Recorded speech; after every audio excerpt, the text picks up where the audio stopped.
مشرقی کلچر ہے ہمارا اور شادیوں میں سونا دینا روایت ہے، لیکن سونا اتنا مہنگا ہو رہا ہے کہ ہر گزرتے دن کے ساتھ لوگ حیران پریشان ہیں۔ سونا ہمیشہ ایک ایسی جنس رہی ہے کہ اگر آپ نے اس کو رکھ لیا اور انویسٹمنٹ کی صورت میں بھی تو اس میں آپ کو فائدہ ہی ہوتا ہے، لیکن جب ایک بحران پوری دنیا کو اپنی لپیٹ میں لے لے اور اس کے بعد معاملات کی سمجھ نہ رہی ہو کہ معاملہ آگے کیسے جائے گا، تو اس کے بعد بحران ایک دوسری شکل اختیار کر لیتا ہے۔ اب امریکی سینیٹروں کا یہ کہنا کہ امریکہ دولت مند افراد کا جو کلب ہے ان کے قبضے میں آ گیا ہے، لیکن اس سے ساتھ یہ بات بھی ہو رہی ہے کہ یہ جو سارے اسٹاک ایکسچینج میں حصص کی قیمتیں کم ہو رہی ہیں امریکہ کے اندر، اس سے فائدہ کون اٹھا رہا ہے؟ اس سے فائدہ یہ کہا جا رہا ہے وہاں پر ٹرمپ اور ان کے قریبی لوگ اس سے فائدہ اٹھا رہے ہیں۔ اب آج ٹرمپ صاحب نے یہ کہا ہے کہ ایلان مسک صاحب بھی جو ہیں وہ دیکھیں گے امریکی فوج کے اخراجات، یعنی کہ یہ ایک نیا مسئلہ آ گیا، اور ساتھ میں انہوں نے کلیم کیا ہے کہ وہاں سے اربوں ڈالر کا گھپلہ نکلے گا۔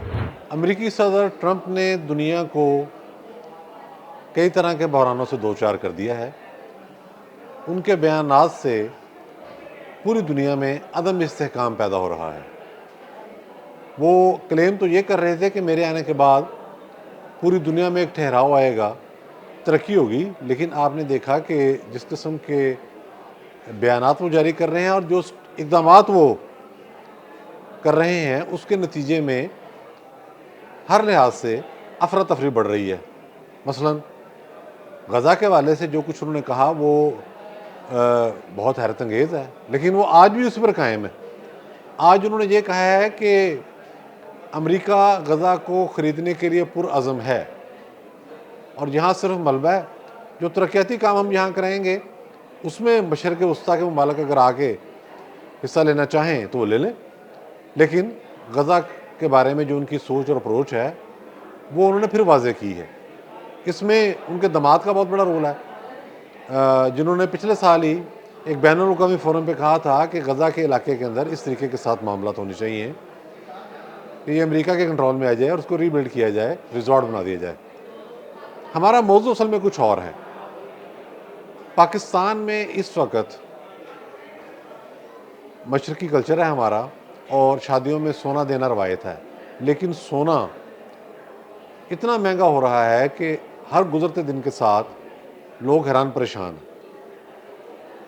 سونا ہمیشہ ایک ایسی جنس رہی ہے کہ اگر آپ نے اس کو رکھ لیا اور انویسٹمنٹ کی صورت میں بھی تو اس میں آپ کو فائدہ ہی ہوتا ہے، لیکن جب ایک بحران پوری دنیا کو اپنی لپیٹ میں لے لے اور اس کے بعد معاملات کی سمجھ نہ رہی ہو کہ معاملہ آگے کیسے جائے گا، تو اس کے بعد بحران ایک دوسری شکل اختیار کر لیتا ہے۔ سب سے پہلے تو یہ سمجھ لیں کہ اس وقت جو افراتفری ہے، عدم استحکام ہے معاشی حوالے سے، وہ عالمی سطح پر ہے، اور یہ جو گولڈ مارکیٹ ہے اس کے جو اثرات ہیں وہ بھی عالمی سطح کے ہیں، ہر جگہ یہ معاملہ ہو رہا ہے۔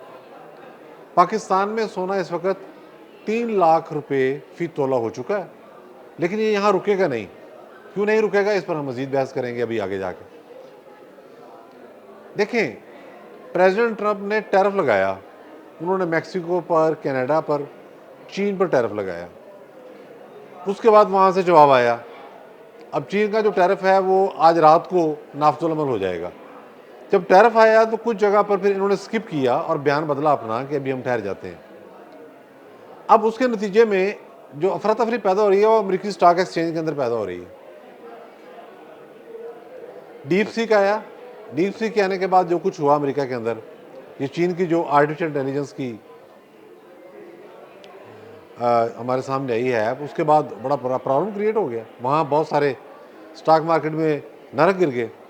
اب امریکی سینیٹروں کا یہ کہنا کہ امریکہ دولت مند افراد کا جو کلب ہے ان کے قبضے میں آ گیا ہے، یہ وہاں امریکہ میں کہا جا رہا ہے، اور ان کے ارکان سینٹ، ہمارے نمائندگان کے ارکان یہ بات کر رہے ہیں۔ یہ بات درست ہے، لیکن اس سے ساتھ یہ بات بھی ہو رہی ہے کہ یہ جو سارے اسٹاک ایکسچینج میں حصص کی قیمتیں کم ہو رہی ہیں امریکہ کے اندر، اس سے فائدہ کون اٹھا رہا ہے؟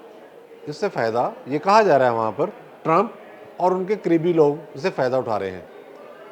دیکھیں، دنیا کے سب سے امیر آدمی، ٹیسلا کے سربراہ، ایکس کے مالک، جب ایلان مسک اس معاملے میں آگے بڑھتے ہیں اور وہ ہر روز کوئی نہ کوئی نئی بات کر دیتے ہیں تو اس کے اثرات معاشی ہی ہیں نا۔ اب امریکہ کی ایک عدالت نے کہا ہے کہ بھئی دیکھیں آپ کس طریقے کے ساتھ جائزہ لے رہے ہیں سرکاری ایفیشنسی کا. انہوں نے اس پر ٹوک لگائی تو ٹرمپ ان کے خلاف بول پڑے. اب آج ٹرمپ صاحب نے یہ کہا ہے کہ ایلان مسک صاحب بھی جو ہیں وہ دیکھیں گے امریکی فوج کے اخراجات، یعنی کہ یہ ایک نیا مسئلہ آ گیا. اور ساتھ میں انہوں نے کلیم کیا ہے کہ وہاں سے اربوں ڈالر کا گھپلہ نکلے گا، یعنی کہ اپنی فوج کے بارے میں وہ کہہ رہے ہیں کہ یہاں پر اربوں ڈالر کا گھپلہ ہو رہا ہے. یہ بھی ایک جگہ الزام بھی ہے. تو پوری دنیا ایک عدم استحکام کا شکار ہو رہی ہے. اب اس میں ہو یہ رہا ہے کہ لوگوں نے یہ سمجھا کہ ڈالر جو ہے وہ اب واضح نہیں ہے کہ وہ اس نے اوپر کی طرف جانا ہے کہ نیچے کی طرف آنا ہے. ٹرمپ صاحب کو جو ایکشن ہے وہ چیزوں کو عدم توازن کا شکار کر رہے ہیں. اس کا نتیجہ یہ ہو رہا ہے کہ لوگ گولڈ میں انویسٹ کرنا شروع ہو گئے. اور اب یہ کہا جا رہا ہے کہ سال 2025 جو ہے اس کے دوران گولڈ کی جو قیمت ہے فی اونس وہ چلی جائے گی $3,000 سے اوپر، یعنی کہ پاکستان میں بھی لگ بھگ 1 لاکھ اور اوپر چلا جائے گا. اب اس سے گولڈ کو رکھنے سے ظاہر ہے ایک طرف تو افراط زر میں کمی ہوتی ہے، لیکن اس کے جو معاشی اثرات ہیں وہ بڑے عجیب و غریب ہیں. اب جن بچوں کی شادی ہونی ہے وہ حیران پریشان ہیں، ان کے والدین پریشان ہیں کہ کس طریقے کے ساتھ ریٹ اوپر جا رہے سے کیسے کنٹرول کریں. پاکستانی سوسائٹی کے اندر بھی بہت سارے لوگوں نے اب گولڈ کو خرید کے رکھنا شروع کر دیا ہے کہ یہ اسی کے ذریعے ہماری بقا ہوگی. لیکن ہمیں ایک باشعور قوم ہوتے ہوئے اور ہماری حکومت کو ایسی پالیسیاں بنانی چاہیے جس سے پیسہ انویسٹ ہو، پیسہ حرکت میں آئے، پیسہ مارکیٹ میں آئے اور کاروبار کو فروغ ملے اور ہر چیز جو ہے وہ اپنے نارمل ریٹ کی جانب واپس آئے. تو یہ سونے کا جو بحران ہے یہ آنے والے دنوں میں بہت زیادہ سنگین بھی ہو سکتا ہے اور اس کی ذمہ داری سب سے زیادہ امریکی صدر ٹرمپ پر ہے. شکریہ.